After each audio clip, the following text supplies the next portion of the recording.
Selamat pagi, perkenalkan nama saya Irma Santiloli dengan NIM 2004-2019. Saya dari Prodi Ilmu Administrasi Negara, Fakultas Ilmu Sosial Universitas Negeri Padang. Adapun tujuan dari pembuatan video ini yaitu untuk memenuhi tugas dari mata kuliah Sistem Administrasi Negara yang diampu oleh Ibu dosen Yulia Hanoselina SIP MAP. Adapun topik dari materi kali ini yaitu mengenai perencanaan pembangunan.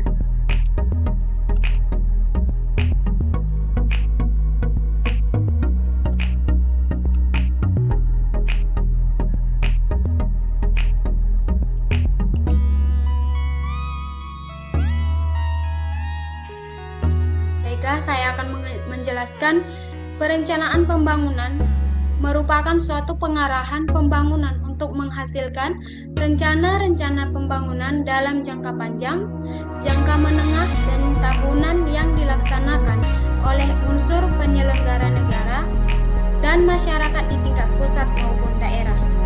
Sistem perencanaan pembangunan nasional menurut Undang-Undang Nomor 25 Tahun 2004 tentang Sistem Perencanaan Pembangunan Nasional adalah suatu kesatuan tata cara pembangunan untuk menghasilkan rencana-rencana pembangunan dalam jangka waktu tertentu yang dilaksanakan oleh unsur penyelenggara negara dan masyarakat di tingkat pusat maupun daerah.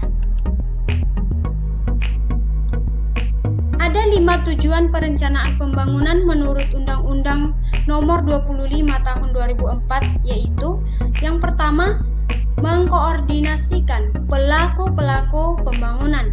Yang kedua, mengintegrasikan pembangunan antar daerah. Yang ketiga, mengoptimalkan partisipasi masyarakat. Yang keempat, memanfaatkan sumber daya dengan baik. Yang kelima, menghubungkan dan menyelenggarakan perencanaan penyelenggara pelaksana dengan pengawasan. Baiklah, kita sudah mendengarkan tentang perencanaan pembangunan. Sekarang masuk pada poin yang pertama, yaitu proses perencanaan pembangunan di tingkat pusat dan daerah. Seiring dengan semakin pesatnya pembangunan bidang ekonomi, maka terjadi peningkatan permintaan data dan indikator-indikator yang menghendaki ketersediaan data sampai tingkat kabupaten atau kota. Data dan indikator-indikator pembangunan yang diperlukan adalah yang sesuai dengan perencanaan yang telah ditetapkan. Struktur perencanaan pembangunan di Indonesia berdasarkan hierarki dimensi waktunya berdasarkan Undang-Undang Nomor 25 Tahun 2004 tentang Sistem Perencanaan Pembangunan Nasional dibagi menjadi perencanaan jangka panjang, perencanaan jangka menengah, dan jangka pendek atau tahunan. Sehingga dengan undang-undang ini kita mengenal satu bagian penting dari perencanaan wilayah, yaitu apa yang disebut sebagai rancangan pembangunan daerah, yaitu rencana pembangunan jangka panjang daerah, rencana pembangunan jangka menengah daerah, dan rencana kerja pemerintah daerah atau RKPD, serta rencana strategis Kesatuan Kerja Perangkat Daerah, Renstra SKPD, dan rencana kerja Kesatuan Kerja Perangkat Daerah atau Renja SKPD sebagai kelengkapannya. Perencanaan pembangunan daerah seperti diamanatkan oleh Undang-Undang Nomor 25 Tahun 2004 tentang SPPN mewajibkan daerah untuk menyusun rencana pembangunan jangka panjang yang berdurasi 20 tahun yang berisi tentang visi, misi, dan arah pembangunan daerah. Adapun proses dari perencanaan pembangunan menurut Undang-Undang Nomor 25 Tahun 2009, yaitu yang pertama, proses politik. Dalam proses politik, pemilihan langsung presiden dan kepala daerah menghasilkan rencana pembangunan hasil proses public choice theory of planning, khususnya penjabaran visi misi dan dalam RPJM. Yang kedua, proses teknokratik. perencanaan yang dilakukan oleh perencana profesional atau oleh lembaga atau unit organisasi yang secara fungsional melakukan rencana khususnya dalam pemantapan peran, fungsi, dan kompetensi lembaga perencana. Fungsi yang ketiga yaitu proses partisipasi perencanaan yang mana melibatkan masyarakat atau stakeholders, antara lain melalui pelaksanaan musrembang. Proses yang terakhir yaitu proses bottom up dan top down. Perencanaan yang aliran prosesnya dari atas ke bawah dan dari bawah ke atas dalam hierarki pemerintah. Baik, poin yang kedua yaitu organ atau lembaga yang terlibat dalam perencanaan pembangunan. Yang pertama yaitu Presiden, menyelenggarakan dan bertanggung jawab atas perencanaan pembangunan nasional. Yang kedua, dalam menyelenggarakan perencanaan pembangunan nasional tersebut, Presiden dibantu oleh menteri-menterinya. Pimpinan kementerian atau lembaga menyelenggarakan perencanaan pembangunan sesuai dengan tugas dan kewenangannya. Yang ketiga yaitu Gubernur selaku wakil pemerintah pusat mengkoordinasikan pelaksanaan perencanaan tugas-tugas, dekonsentrasi, dan tugas pembantuan. Lembaga-lembaga yang berperan dalam perencanaan pembangunan yaitu yang pertama, Kepala Daerah, menyelenggarakan dan bertanggung jawab atas perencanaan pembangunan di daerahnya dan dibantu oleh Kepala Bapeda. Dan yang terakhir yaitu Pimpinan Satuan Kerja Perangkat Daerah menyelenggarakan perencanaan pembangunan daerah sesuai dengan tugas dan wewenangnya. Berikut poin yang ketiga yaitu hubungan antara pemerintah, swasta, dan masyarakat dalam perencanaan pembangunan. Di sini dijelaskan bahwa kemitraan pemerintah, swasta, masyarakat merupakan model operasional sinergis untuk mencapai pembangunan secara berkelanjutan di mana tiga pihak bersama mengembangkan unit usaha atau layanan yang saling menguntungkan dan memberikan manfaat sebesar-besarnya bagi masyarakat luas.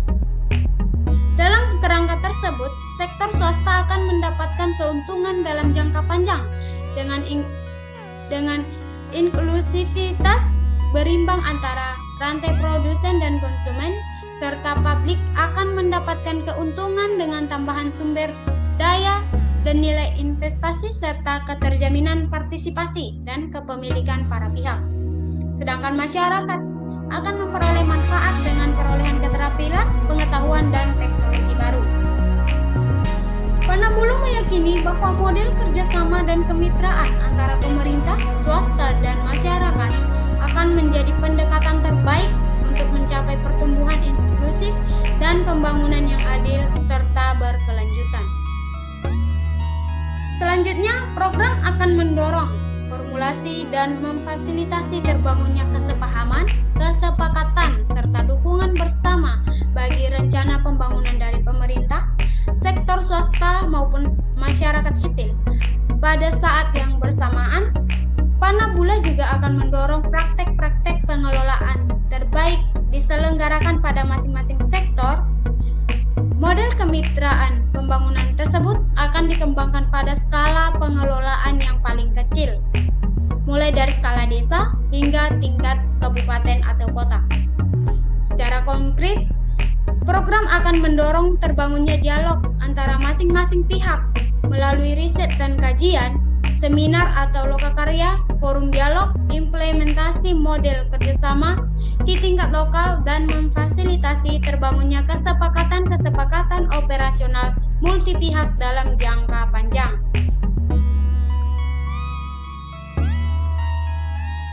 Yang terakhir yaitu poin yang keempat yang membahas tentang mainstreaming SDGs dalam pembangunan di Indonesia.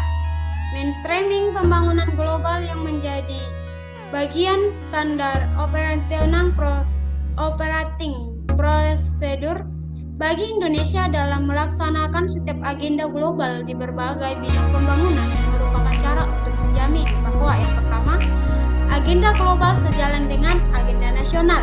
Yang kedua, pelaksanaan agenda global menjadi bagian dari rencana bukan agenda sampingan, apalagi agenda yang berbeda. Langkah ini terdengar sederhana, namun tidak semua negara sudah mampu memainstreamingkan agenda global ke dalam agenda pembangunan nasional mereka. Yang ketiga, dengan mengintegrasikan agenda global ke dalam rencana pembangunan nasional, maka akan teridentifikasi program pembangunan yang digunakan untuk melaksanakan agenda global tersebut, terdapatkah penanggung jawab dan ada jaminan pendanaannya di dalam Undang-Undang APBN setiap tahunnya.